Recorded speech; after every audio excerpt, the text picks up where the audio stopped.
एक ही गांव में एक व्यक्ति रहा करता था, एक बड़ा ही सीधा साधा सरल। देखिए, हम और आप इस पुण्य भूमि पर आज दर्शन करने के लिए आए हैं और श्रीमद् भागवत महापुराण अमृतमय वर्षा का आनंद ले रहे हैं। एक भगवान के चरणों में भी दर्शन कर रहे हैं और अपने कर्मों के माध्यम से दान भी कर रहे हैं। देखिए, दान करने का महत्व क्या होता है। आज हम जो भगवान के श्री चरणों में दान करते हैं, भोजन भजन और महत्व का दान क्या होता है। प्यारे बंधुओं, एक गांव में एक व्यक्ति बड़े ही सरल तरीके से, सरल माने जिसके जीवन में सरल माने सा माने सीता, राम माने राम और ला माने लक्ष्मण, जिसके हृदय में राम लक्ष्मण सीता जी का अगर हृदय में वास हो जाए, अगर ये दरबार उसके हृदय में सज जाए, प्यारे बंधु, उसको सरल कहते हैं। सरलता जीवन में यदि जिसकी आ गई, प्यारे बंधु, वो मानव इंसान कहलाने के योग्य है। वो व्यक्ति रोजाना बेचारा गरीब घराने का था, उसके घर में कुछ नहीं था, माता पिता की सेवा करता और सेवा करके, गर्मियों का दिन था और वो प्याऊ लगाता था, जल पिलाने का काम करता था। प्यारे बंधुओं, तो क्या देखता है कि रोजाना 4 नव युवक आए और उसके शीतल जल को पीकर 2-5 मिनट उससे बैठ के बात करें और वो चले जाए। उसको जल पिलाते पिलाते पिलाते पिलाते बहुत दिन हो गया। प्यारे बंधुओं, जब बहुत समय बीत गया और वो रोजाना नियम से जल पीने के लिए आते थे, एक दिन उस व्यक्ति ने उन 4 नव युवकों से पूछ दिया कि भैया, कि हाँ, मैं अगर आपसे एक बात पूछूं, क्या उसका जवाब दोगे? क्या? कि आप रोजाना सभी लोग आते हो, आखिर आप कहां से आते हो, किस ग्राम से आते हो, कहां से आना होता है आपका? कबीरा कहे कमाल से 2 बातें सीख ले, कौन कर साहिब की बंदगी और भूखे को कुछ दे। केवल हमें अपने जीवन में 2 बातें सीखना चाहिए, दान देना और किसी भूखे को भोजन कराना। प्यारे बंधुओं, इससे विधि का लेख भी मिट जाता है। और जैसे ही उन नव युवकों से उस बालक ने पूछा, उस व्यक्ति ने पूछा, महाराज भैया आप कहां से आते हो? तो पहले तो उन्होंने नहीं बताया, लेकिन अधिक प्रयास करने पर उन नव युवकों ने बताया, भैया हम यम के दूत हैं 4 और हम ये रोजाना आपके गांव के आसपास आते हैं, आपके ग्राम में आते हैं, जिसकी मृत्यु का समय आ जाता है, हम उनके प्राणों को लेने के लिए आते हैं, हम यम के दूत हैं। देखना इस कथा का सारांश क्या है, कहना क्या चाहता हूँ। एक अध्यात्म है, हमारी माताएं भोजन बनाती हैं, भोजन बनाते समय पहली रोटी गाय को देना चाहिए, खिलाना चाहिए। जानते हो इसका क्या महत्व होता है? गाय के शरीर में 33 करोड़ देवताओं का वास होता है। प्रथम रोटी गौ माता के चरणों में समर्पित करना चाहिए, आखिरी रोटी कुत्ते को देना चाहिए। प्रिय बंधुओं, आज जैसे ही नव युवकों ने कहा कि हम यमराज के दूत हैं और हम प्राणों को लेने के लिए आते हैं, बस यही हमारा काम है। अच्छा, आप जानते हैं कब किसकी मौत होती है? हाँ, हम सब जानते हैं। तो क्या तुम बता सकते हो कि हमारी मौत कब लिखी है, कैसे लिखी है? प्यारे बंधुओं, उन्होंने कहा, यम के दूतों ने ये हम किसी को बतलाते नहीं हैं कि तुम हमारे मित्र बन गए हो और महीनों से हम तुम्हें शीतल जल पिला रहे हैं। इतना तो फर्ज बनता है, इतना तो तुम बता सकते हो। प्यारे बंधुओं, जब ज्यादा जिद की तो 4 नव युवकों ने उन यम के दूतों ने बता दिया कि आप हमारे मित्र हो गए हो, इसलिए मैं तुम्हें ये राज की बात बताता हूँ। क्या? कि जब तुम्हारा विवाह होगा और विवाह करने के बाद जब प्रथम रात्रि में तुम्हारी धर्मपत्नी तुम्हारे पास आएगी। प्यारे बंधुओं, उस समय 12 बजे अर्धरात्रि में तुम्हारी मौत हो जाएगी और तुम्हें मरना पड़ेगा। अच्छा कि हाँ, तो ऐसा करना, तुम अपना विवाह मत करना। अच्छा, इतना क्योंकि वो भक्त था और भक्त के हृदय में कभी हलचल पैदा नहीं होती है। वो जानते हैं हुआ है वही जो राम रच रखा था। लेकिन प्यारे बंधुओं, कर्म से विधाता के बंधन में कभी कभी कट जाते हैं। ये विधि का विधान है। भगवान को स्वयं मजबूर होकर उन बंधनों को काटना पड़ता है।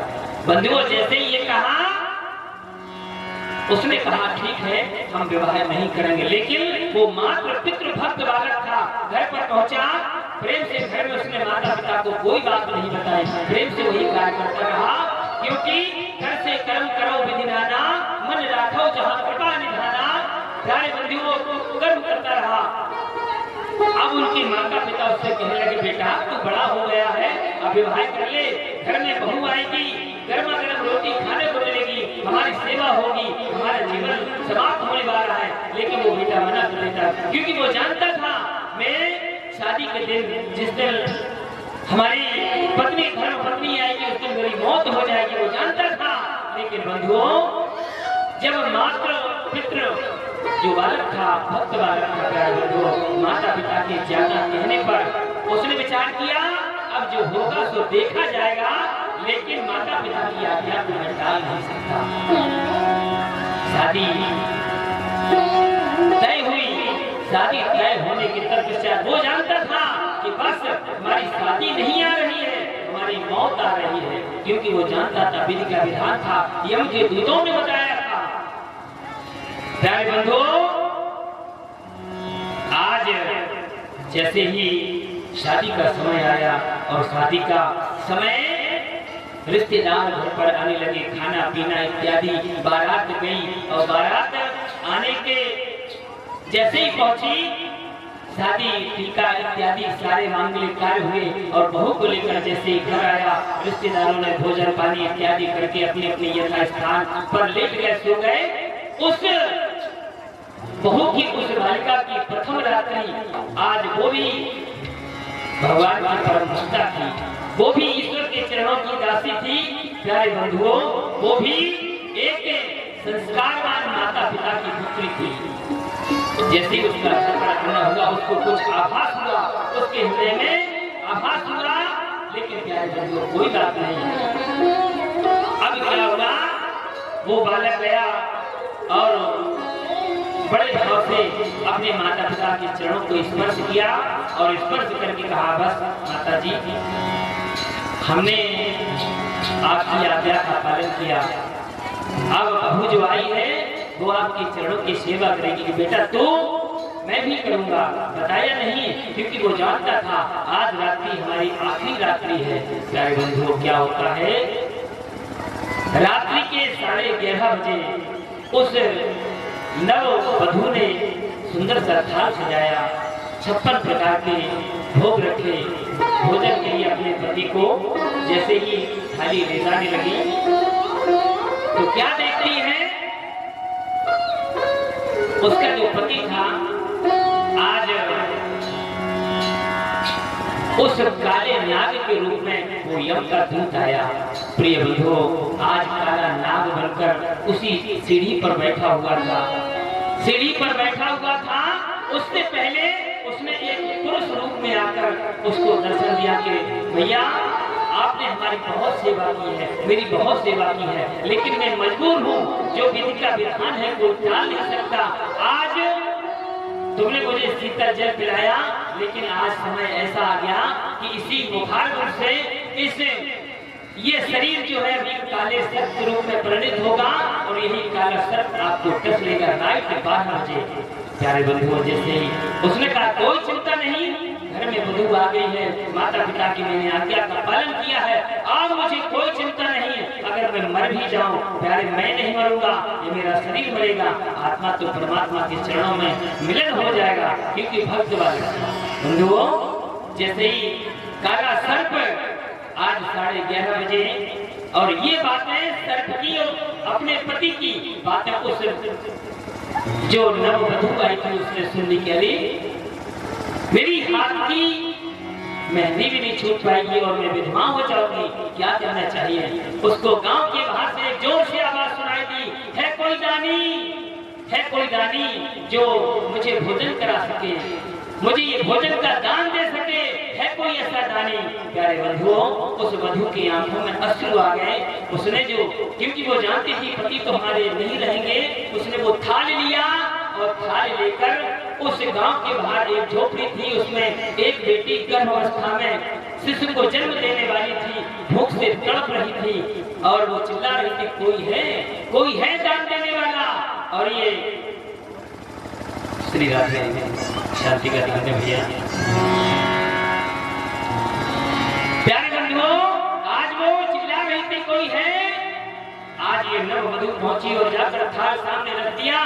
उस जो गर्भस्थ स्थिति में वो स्त्री थी, उसने जैसे ही भोजन का पान किया, प्यारे बंधुओं, आज उसके हृदय से आत्मा से आवाज निकल उठी, जिसने मुझे भोजन कराया, अखंड सौभाग्यवती भव, अखंड सौभाग्यवती भव, अखंड सौभाग्यवती भव। उसका जीवन हमेशा प्रसन्न रहे, सौभाग्य रहे, 7 जन्मों तक वो प्यारे बंधुओं श्रृंगार से सुशोभित रहे।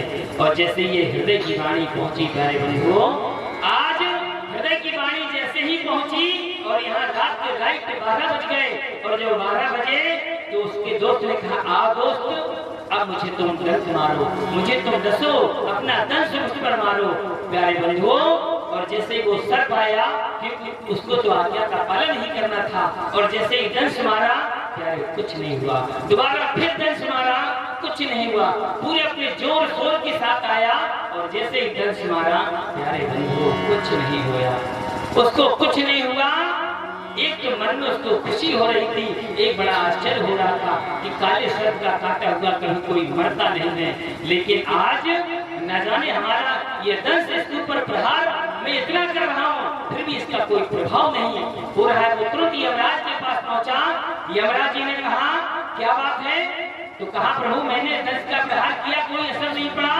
भगवान यमराज जो थे, धर्मराज सहित भगवान विष्णु के पास पहुंचे और भगवान विष्णु से कहा, प्रभु इस व्यक्ति की उम्र हो चुकी थी और ये काले सर्प के द्वारा इसकी मौत लिखी थी, लेकिन प्रभु दंश मारने पर भी इसकी मौत नहीं होती है, अर्थात कारण क्या है? भगवान की आंखों में आंसू आ गए। प्यारे बंधुओं, आज भगवान ने कहा, अब तो उसकी मौत होगी नहीं, अब उसकी 1-2 साल नहीं, बल्कि अब हमारे हिसाब से भगवान ने जैसे ही उसका चिट्ठा खोल के सामने देखा, ये तो परमात्मा की कृपा है। भगवान ने कहा, अब उसकी 1000 वर्षों तक अब ये मर नहीं सकता, ये अमर हो गया। क्यों हो गया? क्योंकि इसने भोजन का दान दिया था इसकी धर्म पत्नी ने, और जो भोजन का जैसे ही दान दिया तो विधि का विधान भी पलट गया और इसकी 1000 वर्षों तक इसकी उम्र होगी, वो अखंड सौभाग्यवती होगी, अखंड सौभाग्यवती होगी। दौड़कर जैसे उसका दोस्त गया, हृदय से लगा लिया, कहा, दोस्त जो तुम्हारी धर्म पत्नी है, जो बालिका है, जो तुम्हारे घर में आई है, वो साक्षात लक्ष्मी का स्वरूप है, वो साक्षात एक देवी स्वरूपा है। और ये सारी बातें उस देवी स्वरूपा ने सुनी तो अपने पति के चरणों में पड़ गई और परमात्मा के चरणों का गुणगान करने लगी। कहा, प्रभु विधाता, ये सब क्या है? ये भगवान की कथा, ये संस्कार, ये जीवन में परमात्मा की चरणों की कृपा का परम सौभाग्य है, जो आज हम और आप थोड़ा धन और दान देने के लिए हिचकिचाते हैं। प्यारे बंधुओं, कभी नहीं, क्योंकि न जाने ये दान आपके कब कहाँ काम आ जाए, किस जगह आ जाए। आपके जीवन में कोई तकलीफ आ रही हो, कोई अनहोनी होने जा रही हो, तो ये आप जो दान कर रहे हैं, ये दान आपको न जाने किस मुसीबत से बचा सकती है। इसलिए ये आपके पल पल का हिसाब लिखा जाता है बंधुओं। इसलिए सभी लोगों से बस यही मेरा कहना है कि जीवन में हमेशा इन कर्मों को, इन हाथों को आप सुसज्जित करते रहो, और हाथों को सुसज्जित करना माने इन हाथों से दान पुण्य करते रहो। और आपके ग्राम में कितना बड़ा विशाल मंडप यज्ञ लगा हुआ है, सुंदर भागवत चल रही है, भगवान के श्री चरणों में दान भी करते रहेंगे तो हमारे बाबा जी का भार भी हल्का होगा और मंगलमय कार्यक्रम होगा और परमात्मा न जाने किस गुण पर बीत जाए। बस यही जीवन का परम सौभाग्य है बंधुओं। इसलिए बड़े भाग्य से, बड़े आनंद के साथ अपने जीवन को सफल बनाए। बोलिए भगवान की क्योंकि भगवान न जाने कौन से गुणों पर दया निधि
और